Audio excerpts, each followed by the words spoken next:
Hello बच्चों, आज के इस वीडियो में हम लोग NSEGS 2019 में पूछे गए कुछ क्वेश्चंस के सॉल्यूशन को डिस्कस करेंगे। तो चलिए हमारा आज का वीडियो स्टार्ट करते हैं। तो देखते हैं हमारा पहला question. A particle experiences constant acceleration for 20 second after starting from rest. तो पहले हम सिचुएशन को थोड़ा ड्रॉ कर लेते हैं।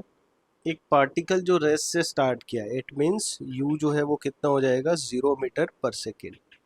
Experiences a constant acceleration for 20 second. पहले वो कुछ डिस्टेंस ट्रेवल करता है, कह देते हैं हम S1 कितने टाइम में 10 सेकेंड में, और मान लेते हैं उसका एक्सेलरेशन कितना है a।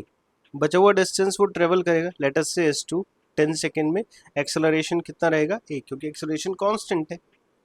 तो S1 हम कैसे फाइंड आउट करेंगे? By using second equation of motion, S is equals to ut plus half a t square. Because u zero है तो u इंटू टी जीरो हो जाएगा, तो हमें मिलेगा हाफ इंटू a। टी की जगह हम 10 पुट करेंगे, 10 square, it comes out to be 50a। ठीक है। अब जब वो पार्टिकल 10 सेकेंड के बाद यहाँ होगा तो उसका वेलोसिटी जीरो नहीं होगा, क्योंकि वो एक्सलेट कर रहा है, उसका वेलोसिटी बढ़ेगा। तो हम वेलोसिटी फाइंड आउट करेंगे by using first equation of motion, v equals to u plus a t. U zero है तो हमें मिल जाएगा v इक्वल्स टू 10a। तो यहाँ पे जब वो पार्टिकल होगा तो उसकी वेलोसिटी कितना होगा 10a। हमें अब s2 चाहिए, तो s2 हम फिर से वही सेकंड इक्वेशन यूज करेंगे, u इंटू टी, यू मतलब 10a, t हमारा है 10 second plus half a 10 square, तो ये हमें मिलेगा 100a प्लस 50a। तो आप लोग को क्या मिल जाएगा? S2 यहाँ से मिल जाएगा 150a, और S1 कितना आपने फाइंड किया था 50a। दोनों को डिवाइड कर देंगे, it comes out to be 3। तो S2 कितना आ जाएगा? S2 equals to 3 times S1। तो ऑप्शन ए में है, तो ऑप्शन ए हमारा करेक्ट ऑप्शन हो जाएगा। चलिए नेक्स्ट क्वेश्चन अब देखते हैं हमारा। ये तो इजी था, ऐसे नेक्स्ट क्वेश्चन भी इजी।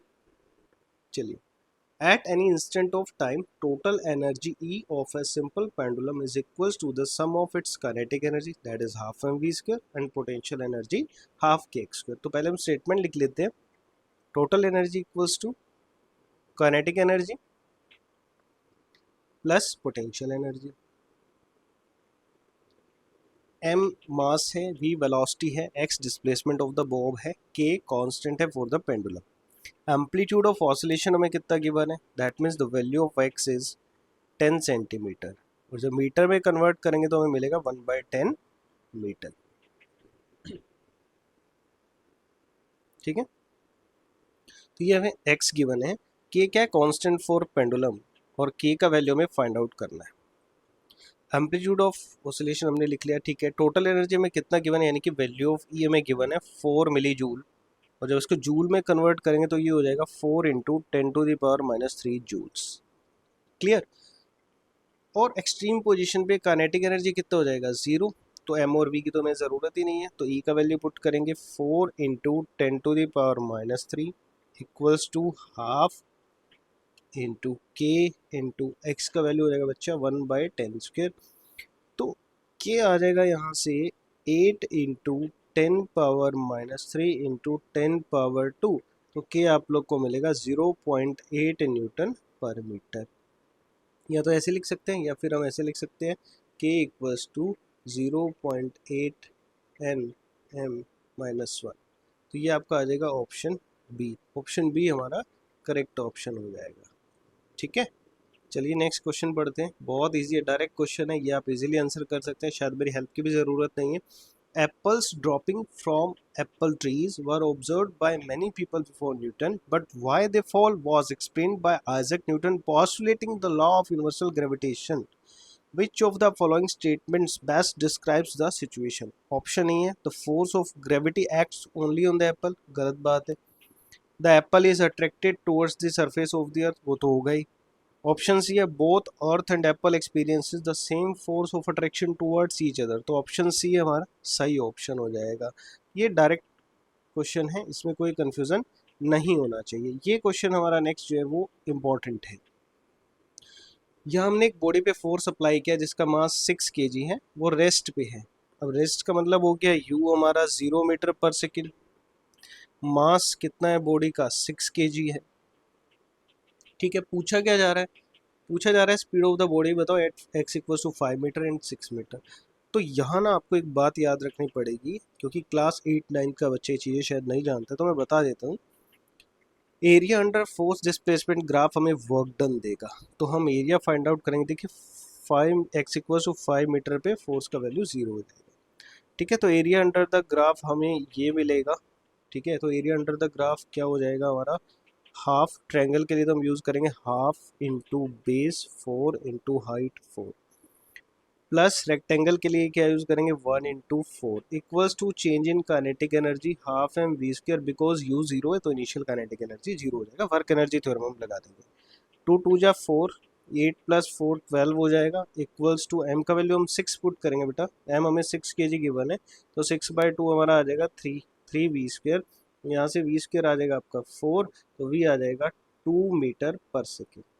ये हमने वेलोसिटी फाइंड आउट कर लिया at x equals to 5 metre. हमें 6 मीटर पे चाहिए। अब देखिए 5 to 6 मीटर फोर्स का वैल्यू यहाँ 0 है, तो यहाँ अगर फोर्स 0 है तो एक्सेलरेशन 0 होगा। Means the particle is moving with constant velocity, you can say the body moves with constant velocity. तो x इक्वल्स टू 6 मीटर पे भी वेलोसिटी आ जाएगा 2 metre per second at x equals to 6 metre. तो option c में हमें दोनों velocity जो है 2 मीटर पर सेकेंड दिख रहे हैं, तो ये हमारा करेक्ट ऑप्शन हो जाएगा। नेक्स्ट क्वेश्चन पे चलते हैं। नेक्स्ट क्वेश्चन इजी है, कोई ज़्यादा टफ क्वेश्चन नहीं है। ठीक है, a rigid body of mass m is suspended from point O using an inextensible string of length L is displaced through an angle theta। ये यहाँ था पहले, इसको हम यहाँ ले गए, तो ये कुछ हाइट अचीव करेगा। इधर मान लेते हैं ये लेंथ L है, तो ये हमारा आ जाएगा L cos theta by using cos theta equals to base by hypotenuse. और टोटल लेंथ कितना था L। ठीक है, तो जब वो एक्सट्रीम पोजीशन पे गया तो कितना हाइट अचीव किया, h equals to L। Total length string का L था, और L cos थीटा का सब्ट्रैक्ट करेंगे तो L हमें मिल जाएगा, h हमें मिल जाएगा। ठीक है, तो L minus L cos theta में मिल जाएगा L into 1 minus cos theta. तो एक्सट्रीम पोजीशन पे पोटेंशियल एनर्जी कितना हो जाएगा, एक्सट्रीम पोजीशन पे हो जाएगा mgh, तो ये हो जाएगा mgl into 1 minus cos theta. ठीक है, और मीन पोजीशन पे तो कुछ हाइट होगा ही नहीं, तो मीन पोजीशन पे पोटेंशियल एनर्जी कितना हो जाएगा 0। तो चेंज इन पोटेंशियल एनर्जी भी हमारा यही आएगा, that means mgl into 1 minus cos theta. ठीक है, तो ये हमें मिल जाएगा ऑप्शन ए में, तो ऑप्शन ए हमारा करेक्ट हो जाएगा। क्लियर है। नेक्स्ट क्वेश्चन देखते हैं, ये इंपॉर्टेंट है, इसको ध्यान से पढ़ना। The radius of curvature of a convex mirror is x। तो r का वैल्यू हमें x दे रखा है। हम जानते हैं फोकल लेंथ क्या होगा, half of radius of curvature x/2 हो जाएगा। The distance of an object from the focus of this mirror is y। ये ध्यान से अब एक बार हम डायग्राम बनाने की कोशिश करते हैं इस सिचुएशन के लिए। ये कन्वेक्स मिरर, ठीक है, ये कन्वेक्स मिरर है हमारा, और यहाँ हम प्रिंसिपल एक्सिस बना देते हैं।